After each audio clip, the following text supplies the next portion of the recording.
Yo, what is going on today, fam? It is another beautiful day in Germany. It's like March.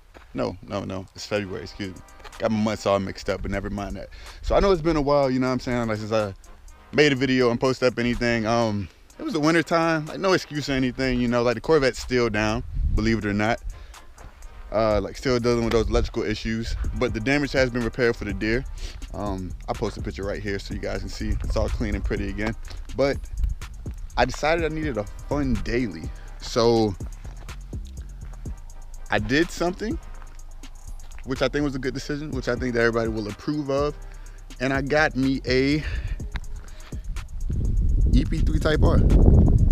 So this car right here is a 2004.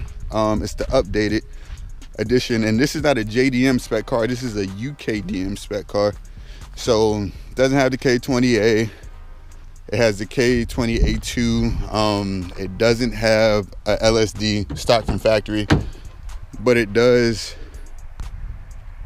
still rip. And it's a pretty clean example. And so the reason why I chose to get rid of my beater that was making me depressed driving on a daily, it was an automatic 2006 Ford Focus. Terrible car, but awesome car at the same time because super reliable, no issues, nothing like that. But so I decided to get the EP3 Type R now instead of later because of the whole like Brexit thing, you know, with like the UK leaving the European Union. I didn't want to wait too long and then have problems with exporting it. And why I say exporting is because I drove so I flew into the UK and drove all the way back to Germany in this. So I flew into Birmingham in the UK, and then I made my way down to the south of the UK, down to Dover, and took a ferry over to France, then drove through France, through Belgium, and then to Germany, which that sounds easy enough, right? You know, like super simple, nothing too crazy, right? But while I was flying over there, which I was gonna vlog this whole thing or whatever, you know, like the whole process of getting it and all that stuff. Scared the shit. I don't know why, but like with these German radios, like they do this crazy thing where like, I guess it was like an emergency message, they just turn on by itself. And yeah, it always catches me off guard. So yeah, so I'm flying over to the UK, everything's cool. You know what I'm saying? About to get a new car, super stoked on that. And I fall asleep and somebody steals my phone on the airplane. And this was a whole debacle. Like when I say it was, oh my God, I can't tell you how, like just how bad the timing was for all of this, you know what I'm saying? Because I'm going to get a car. Obviously everything I have for the car, my hotel, the dude's number for the car, everything's in my phone. Plane tickets, all that good stuff, in my phone. So I got to make a police report or whatever. So I do that, and then I ask the police officers if I can go up on the website, like where I found the car, and like, I don't believe in luck, but like luckily enough, I was able to find the ad for the car, you know, like the dude hadn't taken it down yet, which the dude who I bought it from, name is Matt, so shout out Matt. You're a gentleman and a scholar for still dealing with me after all this craziness happened with the car. So yeah, so I'm able to get Matt's number off the website, and I hit him up off the police officer's phone, and Matt, against his own better judgment, still decides to meet up with me, you know, even though like the situation sounds crazy, you know what I'm saying? Dude flies from Germany to buy your car and then his phone gets stolen. You know, it sounds super sketchy or whatever. So at this point, like whether the car is in good condition or not, I pretty much had to buy it and drive it, well, and try to get back home. Like, you know, like this is my only option. So I get the car and then I start making my way down to Dover and to the port, right? So I run into traffic and detours. So by the time I get down to Dover, it's already like past 12 o'clock a.m. So my hotel is already closed. So then I have to spend the night in the car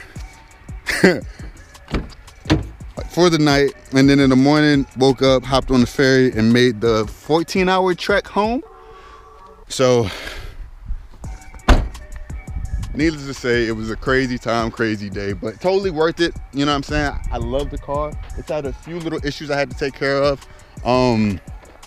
But overall, the car is really, really clean. So on to my plans for the car. So I have a couple more years left in Germany. So while I'm here, this is gonna be like my daily driver slash fun car. So I've already put some parts up on order for her. So she's already lowered up on iBox suspension, but I ordered True Heart shocks all the way around. They're like sports lowering shocks because the current shocks are blown. The car has 132,000 miles, so that probably has something to do with it. It's probably still up on shock stock. It's probably still on the stock shocks from when it left the factory. But I also got some stainless steel lines. I got a rear camber kit from Skunk 2. I got yellow speed top mounts. I got some PBS pads, some stainless steel lines coming in. So I'm gonna do a pretty nice little like geometry setup for her, you know what I'm saying? Like get her handling all nice and whatnot. And then I'm gonna take her to the ring. I'm gonna do a couple maintenance things up on her. You know what I'm saying? Change the oil, you know, change the transmission fluid, all that good stuff. And make sure everything's proper and she's up to spec. I'm going to get some Federal 595 RSR tires, you know, like the same ones I run up on the vet. So that should be really dope. But this is her, you know? I mean, he popped the old hood for you. Standard K20A2.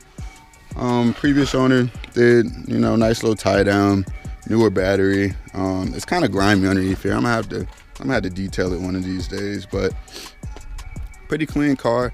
It has the Premier Edition Recaros, even though this isn't a Premier Edition, but they're like super nice, super comfy. Still debating on if I'm gonna take out the back seats or not. I still don't know, cause like on one part of me I was like, you know, like rate reduction, you know what I'm saying, like get rid of all that. But other sides of me like, yo, like what if you want to take people somewhere? Do you want to be selfish? You already have one 2-seater car. Do you need another? So, and the keen out of you might be like, yo, but Braxton, it's not 25 years old, so you can't take it back to the States, you know? So what you gonna do when you leave? Glad you asked that question. So peep this. This is the plan. So when I go to leave Germany to go back to States, I plan to take the whole drivetrain, engine trans, and like all the valuable parts, you know what I'm saying? Like the Type R bumper, headlights, side skirts, the wheels, the 5-lug conversion, obviously the seats, the steering wheel, pretty much all that good stuff, right? And then what I'm gonna do when I get back to the States is I'm gonna find me a clean EG hatch, and then I'm gonna do a case swap up on that and build that into a nasty little track car, you know, naturally aspirated, you know what I'm saying, making like 250 watt horsepower. But that's a video for another day, but it's gonna be dope. So if you're not subscribed, you should go ahead and subscribe now, because all this stuff is going in the future. But since I still have a couple years left in Germany, that means I'm gonna go and do all the cool Germany stuff, you know what I'm saying? Cool Europe stuff, go drive all those cool roads that they have out here, you know what I mean? Like just do some cool stuff. So this is the car, and that's the story behind the car. It definitely was a trip getting it, but now that I have it, I'm very happy. You know, it hasn't really given me any issues. It needs some standard maintenance things, but that's nothing too crazy. So I'm super excited to start, you know, like documenting like this little build I'm doing up on this, and just so you can see. And I'm gonna do some Nürburgring footage of this car, some of everything. And I'm probably gonna track this car a little bit more than the Vet, just because it's way cheaper, and also it'll make me a better driver. You know what I'm saying? Because the Vet's kind of powerful. I mean, I'm a decent driver, but I'm definitely not God's gift to earth. But this will help me to enhance my driving abilities. So that's it. If you like the video, please do like, subscribe, all that good stuff. You know what I'm saying? But I'm out. Peace.